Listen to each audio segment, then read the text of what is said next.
यह अध्याय समझने से पहले थोड़ी सी पूर्व पीठिका समझना आवश्यक है कि महाभारत का यह युद्ध जो हुआ, इसका मूल कारण क्या है। शंतनु एक राजा है, शंतनु के पुत्र है देवव्रत, यानी जिन्हें हम भीष्माचार्य नाम से जानते हैं। यह देवव्रत को पता चला कि मेरे पिताजी आजकल ठीक से खाना नहीं खाते, ना सोते हैं, कुछ तो तकलीफ है इनके मन में। और जब उन्होंने जाना कि इनके मन की तकलीफ यह है कि ये सत्यवती के साथ विवाह करना चाहते हैं। अब वो जमाना था जब अनेक विवाह हुआ करते थे, लेकिन सत्यवती के पिता ने एक शर्त रखी थी कि सत्यवती के पुत्र ही हस्तिनापुर के राजा बनेंगे, तभी सत्यवती आपसे विवाह करेगी। और देवदत्त बड़ा पुत्र होने के कारण हस्तिनापुर के सिंहासन पर देवव्रत का यानी भीष्माचार्य का प्रथम अधिकार था। यह बात जैसे ही देवव्रत को पता चली, उसने प्रतिज्ञा की कि मैं विवाह नहीं करूंगा, ना ही मैं कभी हस्तिनापुर के सिंहासन पर बैठूंगा। और तो और एक प्रतिज्ञा थी, ये 3 प्रतिज्ञा एक साथ कर दी कि मैं हस्तिनापुर के सिंहासन पर बैठूंगा नहीं, मेरे बच्चे भी बैठने का सवाल खड़ा नहीं होना चाहिए, इसलिए मैं विवाह करूंगा नहीं, और हस्तिनापुर के सिंहासन की अजन्म सेवा मैं करूंगा। ये 3 प्रतिज्ञाएं देवव्रत ने की, ब्रह्मचर्य धारण किया। और राजा शांतनु का विवाह सत्यवती के साथ हुआ। सत्यवती को 2 पुत्र हुए, एक का नाम था चित्रांगद और एक का नाम था विचित्रवीर्य। इस सत्यवती को पहले से, विवाह के पहले भी एक पुत्र पराशर मुनि से हुआ है, और उसका नाम है कृष्ण द्वैपायन व्यास। यही आगे जाकर के वेद व्यास नाम से, महर्षि व्यास नाम से जाने गए। अब ये सारी जो चीजें हैं, ये मालूम होना इसलिए चाहिए कि ये जो चित्रांगद है, ये बड़ी अल्प आयु में ही लड़ते लड़ते मर गया, और विचित्रवीर्य को राजा बनाया गया। ये राजा बनाने का काम किया है देवव्रत यानी भीष्माचार्य ने, और विचित्रवीर्य की शादी करने के लिए, उसका विवाह करने के लिए देवव्रत भीष्म ने आक्रमण कर दिया काशी राजा पर। उसकी 3 लड़कियां थी, अंबा, अंबालिका और अंबिका। ये 3 लड़कियां वहां से उठा के ले आए। तो अंबा जो थी, उसने कहा कि मेरा तो पहले से मन किसी और के साथ जुड़ा हुआ है, तो मेरा विवाह आप कैसे कर रहे हैं? शाल्य के साथ में मैं प्रेम करती हूं, तो आप मुझे छोड़ दीजिए। तो भीष्म ने ये अंबा को छोड़ दिया शाल्य के पास, लेकिन शाल्य ने उसे स्वीकार नहीं किया, क्योंकि भीष्मों से जीत कर ले गए थे, तो शाल्य ने स्वीकार नहीं किया। अंबा ने बड़ी प्रार्थना की भीष्म से कि ठीक है, अब जब मेरा स्वीकार नहीं हुआ है तो आप ही मेरे साथ विवाह कर ले। भीष्म ने कहा नहीं, मैं तो अजन्म ब्रह्मचारी रहूंगा। और फिर इस अंबा ने जाके घोर तपस्या की, और तपस्या करके उसने वरदान प्राप्त किया कि मेरा जो अपमान हुआ है भीष्म के द्वारा, उसका बदला लेने के लिए मुझे पुनर्जन्म चाहिए।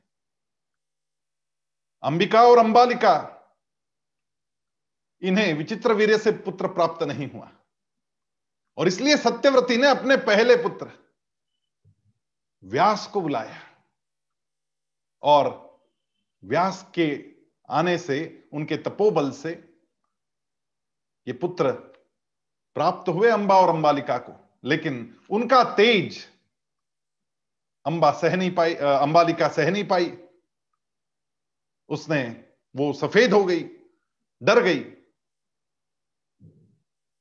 उससे जो प्राप्त पुत्र है उसका नाम है पांडु। और अंबिका जो है, वो अंबिका से, अंबिका ने जब वेदव्यास को देखा तब उसने तो आंखें बंद कर ली, और इसलिए जो पुत्र हुआ वो दृष्टिहीन पुत्र हुआ, जिसका नाम है धृतराष्ट्र।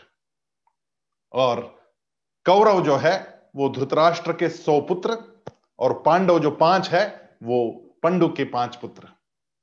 तो ये सब हम लोगों को थोड़ा सा मालूम होना चाहिए। और ये युद्ध आरंभ क्यों हुआ ये भी पता है आपको। वैसे देखा जाए तो ना तो पांडु और ना ही धृतराष्ट्र वास्तव में इस कुरुवंश से थे,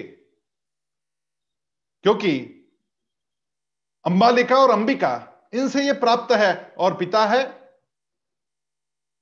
महर्षि वेदव्यास। तो कुरुवंश से उनका रक्त का नाता नहीं है। और इस समय कुरुवंश से भीष्माचार्य के अलावा और भी कोई जिंदा है। लेकिन सत्यवती ने भीष्म को प्रार्थना की कि आप ही संभालिए राज्य को, आप राजा बन जाइए, मेरे कारण आपने प्रतिज्ञा ली थी, मैं आपकी प्रतिज्ञा से आपको मुक्त करती हूं।